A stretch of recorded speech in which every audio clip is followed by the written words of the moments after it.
Alhamdulillah wassalatu wassalamu ala Rasulillah wa ala alihi wa sahbihi wa man tabi'ah. Asyhadu an la ilaha illallah wahdahu la syarikalah wa asyhadu anna Muhammadan abdu wa rasuluh. Amma ba'd fa ya ayyuhal hadirun ittaqullahu haqqa tuqatih wa la tamutunna illa wa antum muslimun. Wa qala Allah ta'ala fil Qur'anil Karim a'udzu billahi minasyaitonir rajim bismillahirrahmanirrahim wa ma umiru illa liya'budullaha mukhlisina lahuddin al-ayah sadaqallahul adzim. Hadirin kaum muslimin Jamiah salat Jum'ah yang dirahmati Allah, marilah kita selalu memanjatkan rasa syukur kita kepada Allah Subhanahu wa taala yang telah memberikan beberapa kenikmatan-kenikmatan yang tidak bisa kita hitung. Sholawat beriring salam senantiasa kita sampaikan kepada baginda Nabi Agung Muhammad sallallahu alaihi wasallam, juga kepada para keluarganya, para sahabatnya, para pengikut-pengikutnya hingga yaumil akhir nanti. Selebih daripada itu, khatib mengajak, mengingatkan, marilah kita selalu meningkatkan rasa takwa kita kepada Allah dengan menjalankan perintah-perintahnya dan menjauhi segala larang-larangannya. Hadirin kaum muslimin rahimakumullah. Pada kesempatan yang sangat singkat ini, marilah kita selalu belajar, selalu tadzakur melalui ayat-ayat Allah. Bukan hanya belajar tentang teori, namun usia semakin tua, usia semakin bertambah, maka yang paling penting adalah belajar tentang praktek ataupun amaliyah. Dan pada kesempatan ini khatib ingin menyampaikan, yakni masalah ikhlas. Ikhlas sangat mudah, sangat ringan kita sampaikan, sangat ringan kita ucapkan.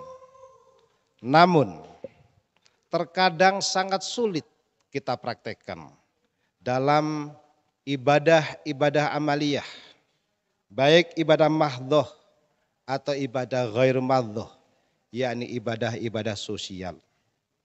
Dan dampak yang tidak kita sukai ketika tidak ikhlas, yang paling berbahaya akan muncul sifat 3. Yang pertama sifat takabur, yakni merasa paling hebat, merasa tanpa aku tidak bisa berjalan, merasa dirinya seperti setan, karena sifat takabur adalah sifat-sifatnya setan, sehingga akan muncul sifat merendahkan kepada orang lain. Ketika tidak ikhlas akan muncul sifat yang kedua, terkadang yakni sifat ujub, merasa heran dengan perbuatan kita, dengan amaliyah kita yang kita lakukan, merasa heran, seakan-akan tidak ada campur tangan daripada Allah Subhanahu wa taala. Yang ketiga, terkadang muncul sifat riya, yakni pamer, pengen dipuji oleh orang lain atau pengen menunjukkan kebolehan kita. Untuk itu, dengan sifat-sifat yang mungkin terjadi pada diri kita, maka tentu akan merusak amal kita. Hadirin kaum muslimin rahimakumullah. Untuk itu marilah kita selalu belajar tentang bagaimana supaya kita bisa ikhlas. Maka pada kesempatan ini khatib ingin menyampaikan 2 hal ketika kita bisa ikhlas. Yang pertama adalah kerjakan sesuatu dengan istiqomah, dengan selalu, dengan continue. Bila kita melakukan sesuatu dengan istiqomah, insya Allah lambat laun itu akan ikhlas. Seperti sholat 5 waktu yang sudah sering kita lakukan. Walaupun di awal merasa berat, namun selalu kita lakukan, maka insya Allah itu menjadi kebutuhan.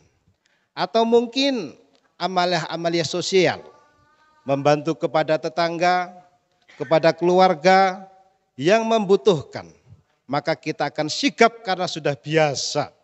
Baik ada imbalan ataupun tidak, kalau sudah biasa, maka akan menjadi ikhlas dengan sendirinya. Yang pertama. Yang kedua,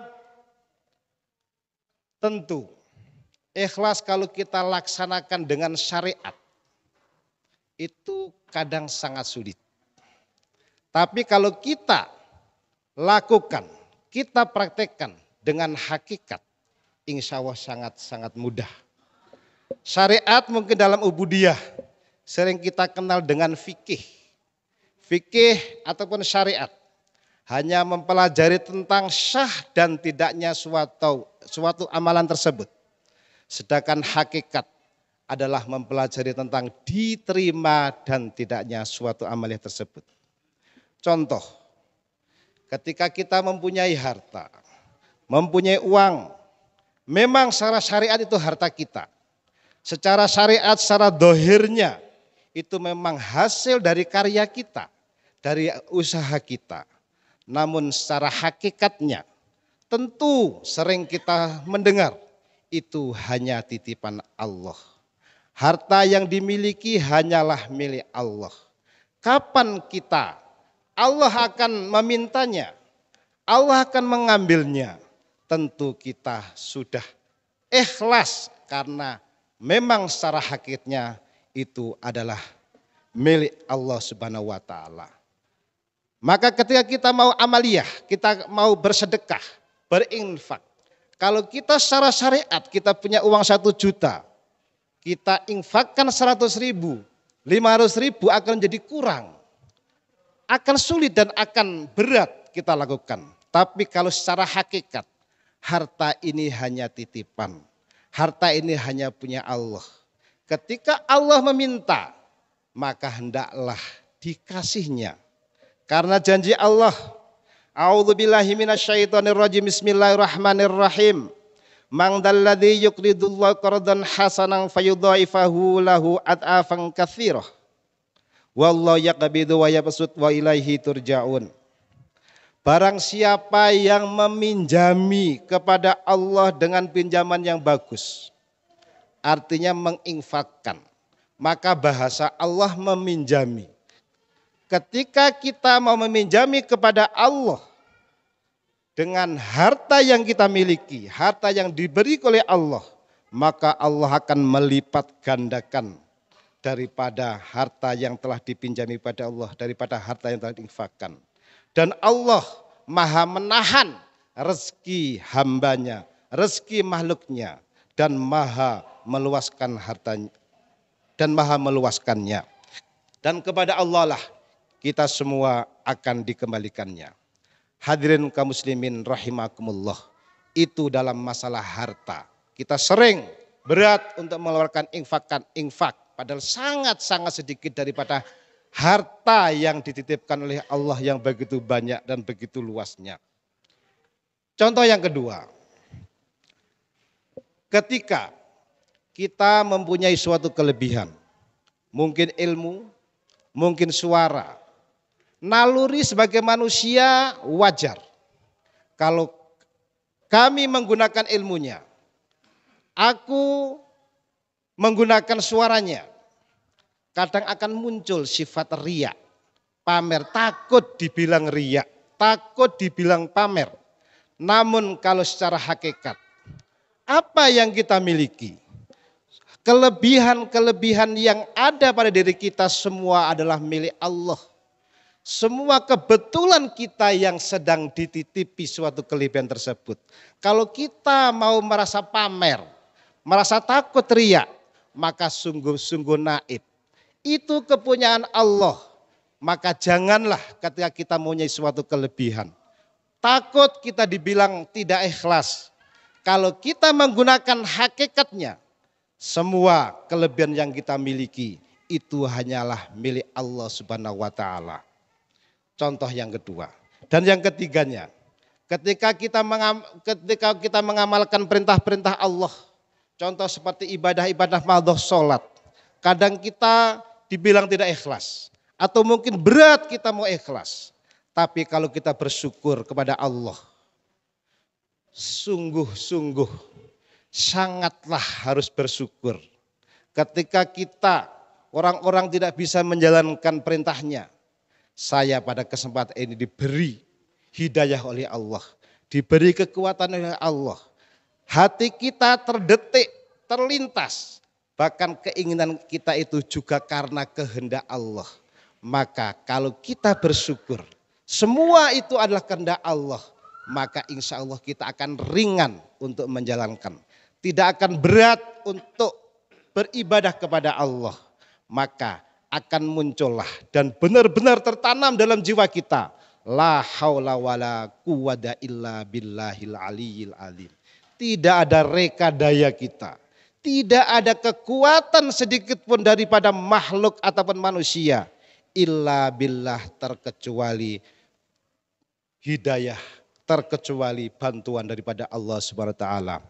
Hadirin kaum muslimin rahimakumullah. Seperti firman yang di awal mukadimah khatib telah sampaikan, wa ma umiru illa liya'budullaha mukhlisina lahuddin. Tidaklah aku, kata Allah, memerintahkan kepada hamba-hambaku, kepada manusia, terkecuali hanya beribadah dengan ikhlas, dengan tulus. Antara ibadah dengan ikhlas adalah suatu kalimah yang tidak bisa dipisah-pisahkan. Semoga dengan uraian yang sangat singkat ini bisa bermanfaat kepada kita semua, sehingga dengan kita belajar dan belajar, amaliyah kita akan menjadi ikhlas dan diterima oleh Allah Subhanahu wa taala. Amin amin amin ya rabbal alamin. Barakallahu li wa lakum fil Qur'anil azim wa nafa'ani wa iyyakum bima fihi minal ayati wa dzikril hakim wa taqabbalallahu minni wa minkum tilawatahu innallaha ghafurur rahim.